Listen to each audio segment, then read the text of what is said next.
What you're looking at is a fully simulated chaos cloth outfit running in real time on a MetaHuman character, but the clothing itself was not traditionally modeled from scratch. It was generated using AI 3D mesh generator tools, refined and auto-fitted to the MetaHuman character using MetaTailor, and then converted into chaos cloth asset inside Unreal Engine. So in my previous tutorials, we had already explored how to create custom MetaHuman characters for Unreal Engine using AI generated meshes. So in this video, we will take things a step further. We will look at how to generate custom clothing mesh using AI and then make it work seamlessly with your existing MetaHuman character. Since I've already covered the complete process of creating faces and bodies from concept to final result in previous videos, I'll move through this section quickly. I started by generating the face concept in ChatGPT, then brought it over to Meshy to create the 3D mesh. For the body, I followed the same approach. However, ChatGPT has restrictions when it comes to generating images without clothing, so I used Meshy's Nano Banana Pro image generation instead. After running through several variations until I found ones I was happy with, I generated them into 3D models. Once I was satisfied with both meshes, I downloaded the face and body from Meshy and imported them into Faceform. Using Faceform's standard marker procedure, I mapped and deformed the meshes to MetaHuman compatible topology. If you're not familiar with this process, I've explained it in much greater detail in my other tutorials. I'll link those in the description below. For the body, I actually went through this process twice. The first version looked too much like a standard humanoid figure, but I was aiming for something more ghost-like and ethereal. So I took it into sculpting and manually thinned out the legs and other body parts to get closer to that ghostly silhouette. I then used this sculpted version as a reference image to generate the ghostly shaped body in ChatGPT. This second attempt gave me a much better result in Meshy, though you'll notice it has some torn cloth elements on it.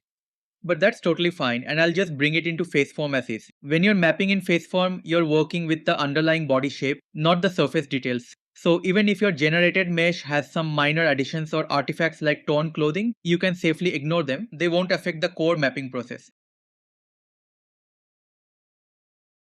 Next, I imported the body mesh into Blender for final cleanup and sculpting before exporting it as an FBX. Even if no major tweaks are needed, you'll still want to export as FBX because OBJ files tend to create orientation issues in Unreal Engine 5.7. And also if you want a shorter character, but your confirmed body is still of the adult proportion, you can decrease the size here in Blender. Following the standard MetaHuman workflow we covered earlier, I assembled the character inside Unreal. This character has shorter non-standard proportions compared to a typical adult MetaHuman, so some of the default body adjustments don't translate perfectly. Certain modeling parameters and presets won't behave as expected because they're optimized for standard proportions. That said, there are solid workarounds. You can very carefully adjust the body params and blend between multiple body types to push the customization further. With some experimentation, you can achieve a wide range of unique character designs beyond the default MetaHuman presets. If you'd like to use this MetaHuman asset along with a full range of child character variations, they are available individually as well as in a complete MetaHuman children asset pack on the Fab Marketplace. This contains 9 editable MetaHuman character assets, 5 of which are also available to be purchased separately. You can also access them through my Patreon. I have included all the relevant links in the description below, so you can explore whichever option works best for you. These characters are going to give you a solid starting point to design any customized child character, so do check them out. The links are given in the description. Next, I'm going to create clothing that better fits this ghostly body type. Meshy generated a really beautiful base mesh, but there were some rough edges around the neck area. To fix that, I brought the mesh into Blender, switched to sculpt mode, and carefully smoothed out the problematic region.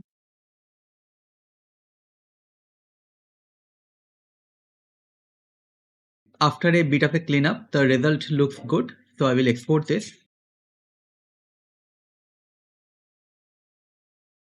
So we also need to export the MetaHuman as FBX from Unreal, since this is the character we created our cloth for. So we need this to be imported as avatar in MetaTailor.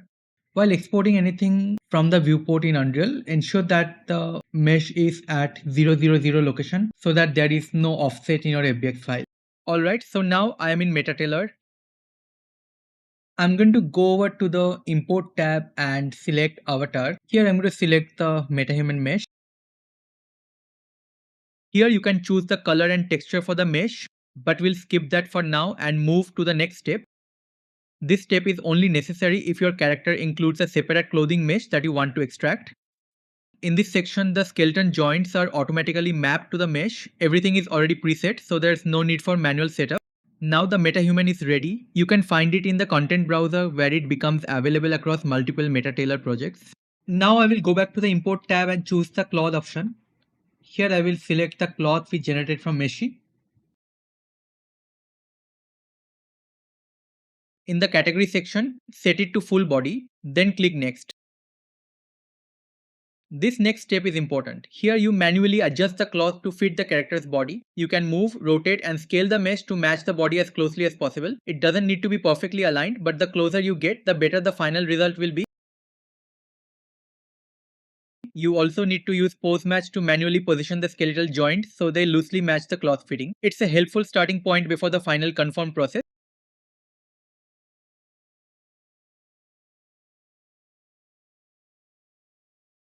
Once you're satisfied, click next step. This is where the real magic happens. MetaTailor conforms and auto-fits the cloth to the body.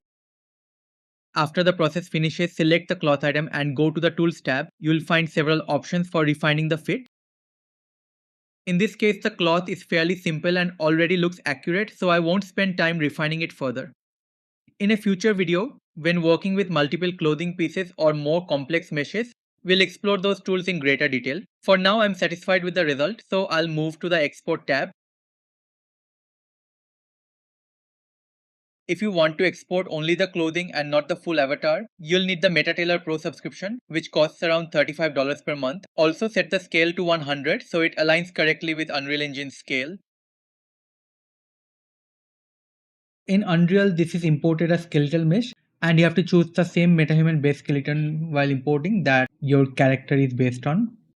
Okay, so the next step is going to be creating a chaos cloth solver. So we need to create a cloth asset from here.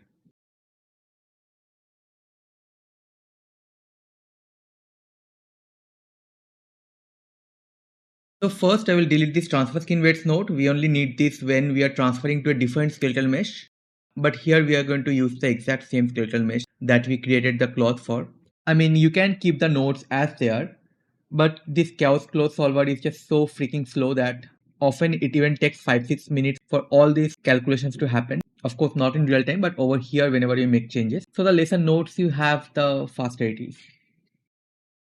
In the preview details section, I will add our skeletal mesh and an animation for previewing.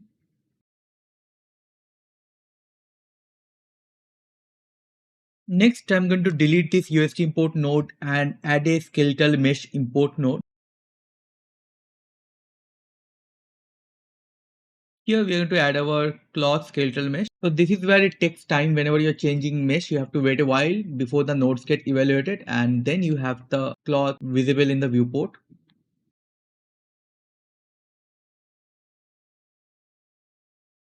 Here we have the remesh nodes used for generating higher LODs. These nodes simplify the existing mesh, and you can use the available parameters to control how the simplification behaves. This helps reduce the simulation cost for higher LOD levels, making the asset significantly more performant in real-time applications. You can switch between the different level of details here to preview how the mesh looks at each level, and then adjust the remesh settings accordingly to achieve the desired balance between visual quality and performance.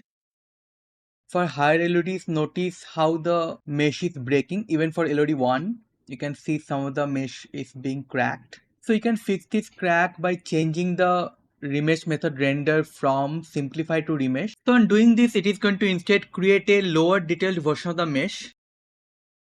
As you can see over here, now you don't have any crack. So this is the final result that we are going to use. Let's go back to the character blueprint now. So here we are going to add our chaos cloth component. Let's name this torso.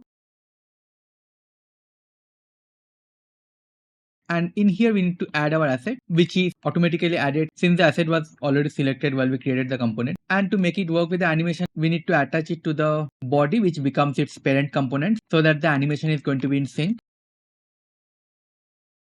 Alright, so this is the final result. As you can see, the cloth simulation is working perfectly with the animation. What started as an experiment turned into a very interesting pipeline. So with this approach, you can generate custom clothing using applications like Meshi or Tripo, refine and sculpt the rough geometry in Blender, then use MetaTailor's auto-fitting system to adapt the clothing to any custom character mesh. What we covered today is the simplest use case of MetaTailor. The software itself is very powerful. In the future videos, I will go deeper into MetaTailor and show how to create multiple clothing pieces for a single character, make them fit together properly, and explore the various tools that help manage complex character outfits within MetaTailor. If you'd like to use this character as an editable MetaHuman asset, it is part of my Ghost Children asset pack, which is available on my Patreon page, so consider supporting me by becoming a member. And thank you for watching. I will see you in the next video.